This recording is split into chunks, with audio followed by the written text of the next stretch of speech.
Hi guys, I'm back. Um, a couple of things happened while I was gone, so life steps in. So I couldn't get to any of the videos I really wanted to make. Um, Besides, of course, the it was Backlash was the last event for WWE that just, I was pretty upset. Came close to canceling my network subscription because of it. It was ridiculous how bad that show was. After after going over it again, yeah, the best match tonight was the Edge and the Orton match, but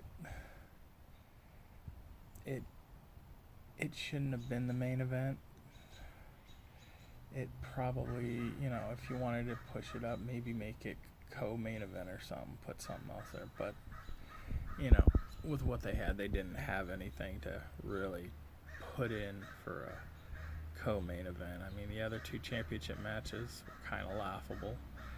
The Lashley and the Drew McIntyre match was good up until the ending. That just soured it for me. I do remember saying that there was no United States. There wasn't on the main card. I found out later it was on the pre-show type thing, and I almost never watch those anymore. Those matches are usually, just garbage. But I did go back and watch it. It was actually a pretty decent match, but still, that whole card was just so bad. And everything I've been reading and watching online, man, WWE is in some serious trouble. Just serious trouble, man. The fact that they knew about the guy, the NXT guy, who if I'm understanding it right, is not like one of the main guys, but he's used quite often, tested positive, and they knew about it like almost a week before they filmed it. That's some serious stuff that they're getting into there, man. And everything with the Saudi Arabia deal now that's coming out from the lawsuit. I think it was the Pittsburgh Fireman Fund or Retirement Fund or something like that.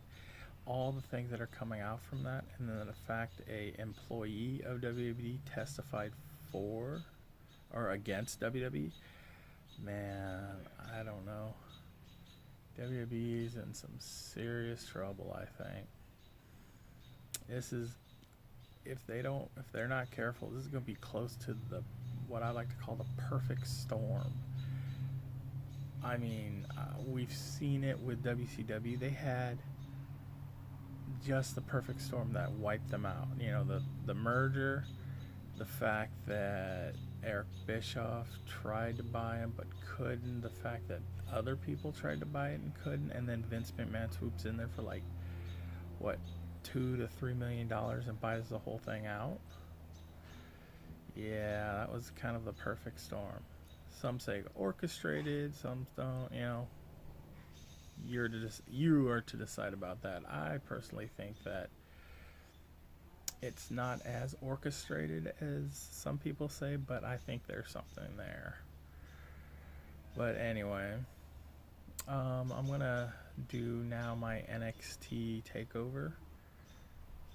Now, sorry if I'm a little quiet. I'm not feeling that well, but anyway, trying to remember.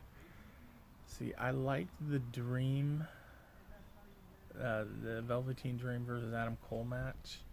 It was really good, I thought, but at times it has that whiff of the cinematic. And now, knowing what I knew before I watched it, how late they had all those people there, ooh, I don't think so. But besides that, the match was decent.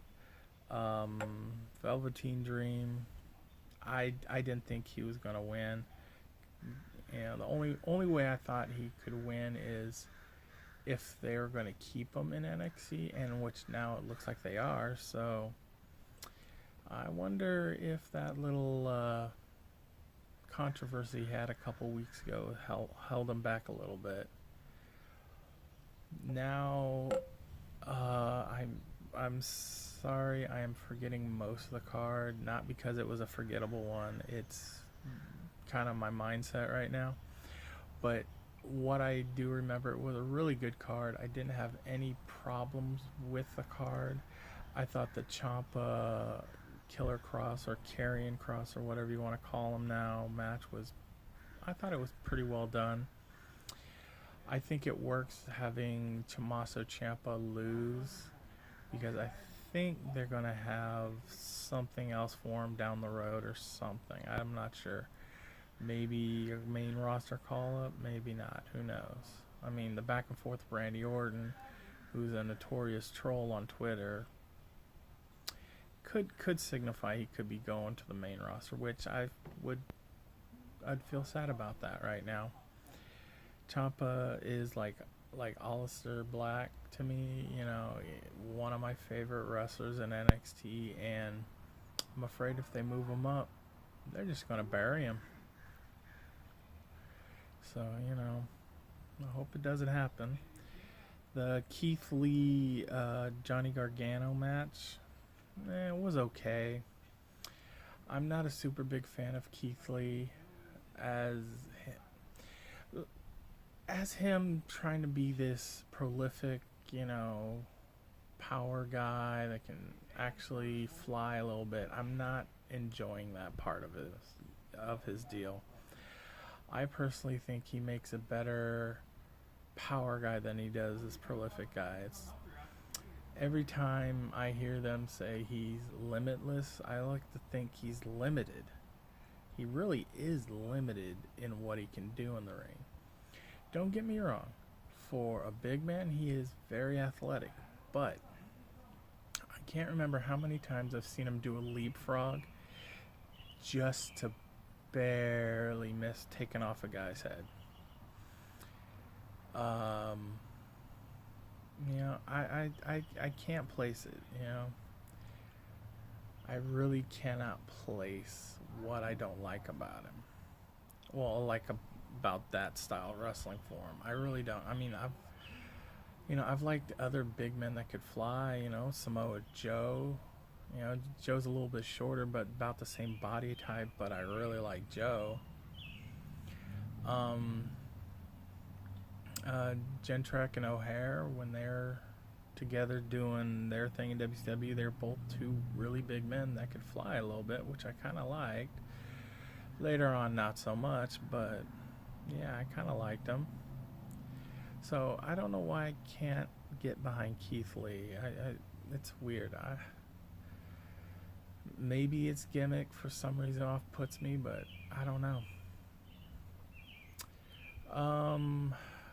Like I said, I'm forgetting a lot of the other cards. It's not forgettable. It's just I can't remember it for some reason. And before anyone says, no, I am not drunk, I am not high, I am just very tired. I have other things going on in my life that have really put it to me the last couple weeks. So it's not any of that. Anyway, I'm losing my concentration. If I feel up to it, maybe I'll post another video this weekend or not. Or, I don't know. If you like it, cool. If you don't, deal with it. Bye.